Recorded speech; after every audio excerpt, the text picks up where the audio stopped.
This community is the kind of place that things are not the easiest. This is not meant to be a place where you grab a quick souvenir and go head on to the next place. This is meant to be a place where you dig in. My name is Adam Ducharme. I'm the tourism director for Leadville Twin Lakes. And I came to Leadville about 10 years ago and watched something called ski joring, where I watched a skier getting pulled down Main Street behind a horse. And I thought to myself, this place is insane. I need to live here. I bought a second home up here in the early 80s because the Climax mine went into hibernation, and the employment levels dropped from something under 3,000 to about 50 or 60 people. The people who wanted to continue mining up here had to leave town, the professional miners, and the rest of the community had to adjust itself to the by then well-established recreational economy that had started in the 1960s with the establishment of some of the big ski resorts we have up here that line the I-70 corridor. Leadville had resisted that, not having its own ski area and having a very different culture from the resort industry. Since the town was clearly depressed, clearly economically depressed, but because of this long-term cohesion that had developed over the generations and decades before, the town really hung together pretty well. We are a mining town, period. Leadville is a mining community. We still mine to this day. We are sitting in the Leadville Visitor Center that is a public-private partnership with Climax Mine. So Climax actually owns this building. Mining is part and parcel to a lot of the multi-generational ethos and culture that exists in this community. I mean, you have fifth-generation miners that are working up at Climax Mine. We are here to enlighten and educate everybody about how mining impacts their daily lives. We study the past, the present, and the future of mining. My name is Meg Carr. I am the president and CEO of the National Mining Hall of Fame and Museum. So many people don't realize that without mining, there's no toothpaste, there's no solar power, there's no makeup, and there's no jewelry. We need mining. I am the vice president of curatorial programs. So I'm in charge of collections on display and in storage. And I'd watch visitors come in to look at the pretty minerals. And isn't that one beautiful? Oh, and look, it's from Iowa, where we're from. And I realized that wasn't enough of the educational value I wanted to provide to the public. So this exhibit is arranged in certain sections where I talk about all different characteristics of how to identify a mineral. Next year, when we have the 250th anniversary of the United States, it coincides perfectly with the 150th anniversary of Colorado. So we'll be doing an exhibit for the anniversary that'll open in the mid-year of 2026. And it's going to focus on all the important early people of Leadville from about 1880 to 1900, looking at not just miners, but people that created schools, churches, stores.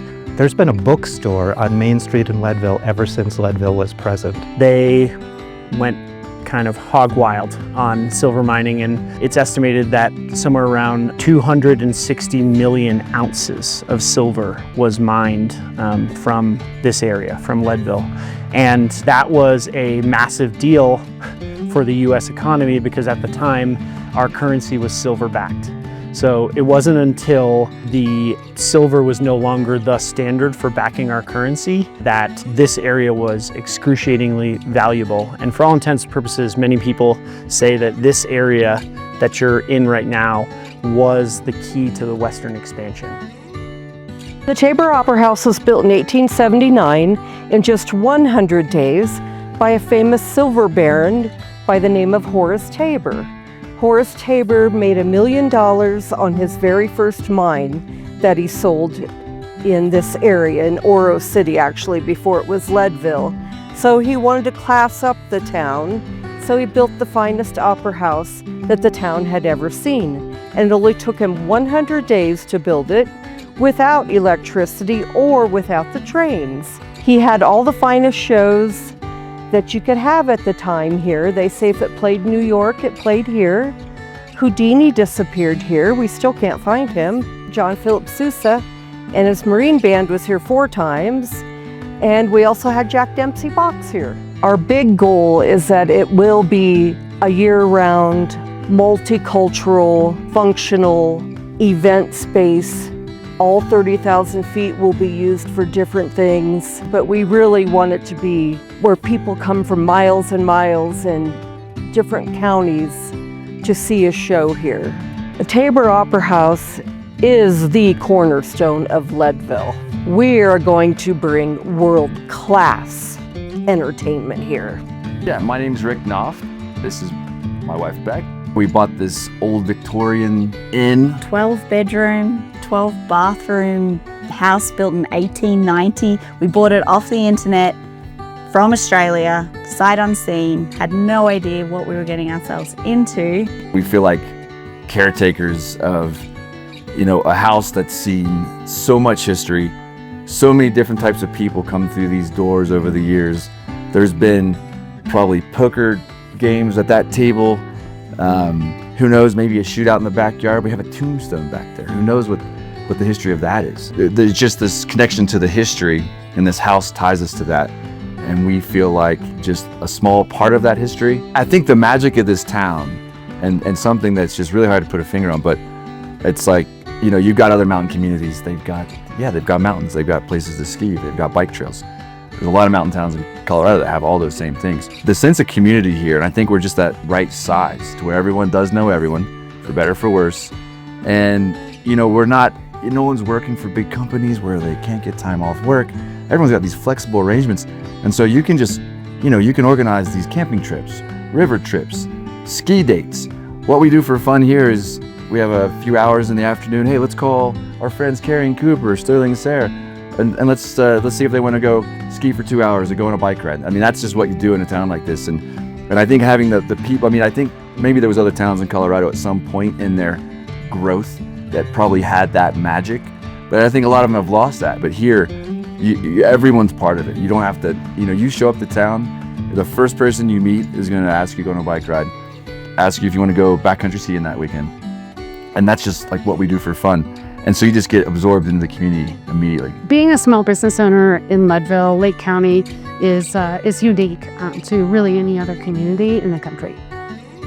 I'm Nancy Bailey. I am the owner of Leadville Exchange Quality Consignment here in Leadville, Colorado. I started this shop in a small 600 square foot space around the corner about 2.5 years ago.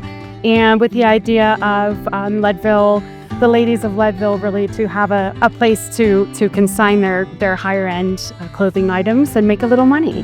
And since opening about 2.5 years ago, we have consigned, AKA, in other words, repurposed and found new life for tens of thousands of items. It makes our inventory and our curated collection of things very unique to Leadville, which makes it special. Our currency is the connectivity that we have and the collaboration that we have amongst the business community, and it's evident this is not easy living, and it is 100% worth it.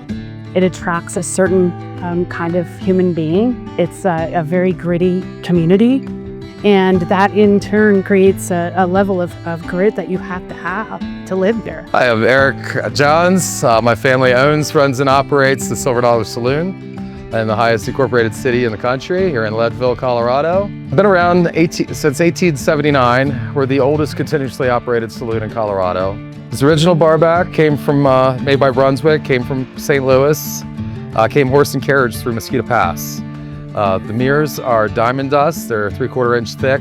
You can see the one on the right is a lot clearer than the other two. We had to replace that in '89, I believe. Somebody threw a shot glass down over a Buffalo Bills game and it bounced up and went through the glass. But the other two are irreplaceable. They're made of diamond dust, so if we turn the lights out and shine a flashlight, they sparkle.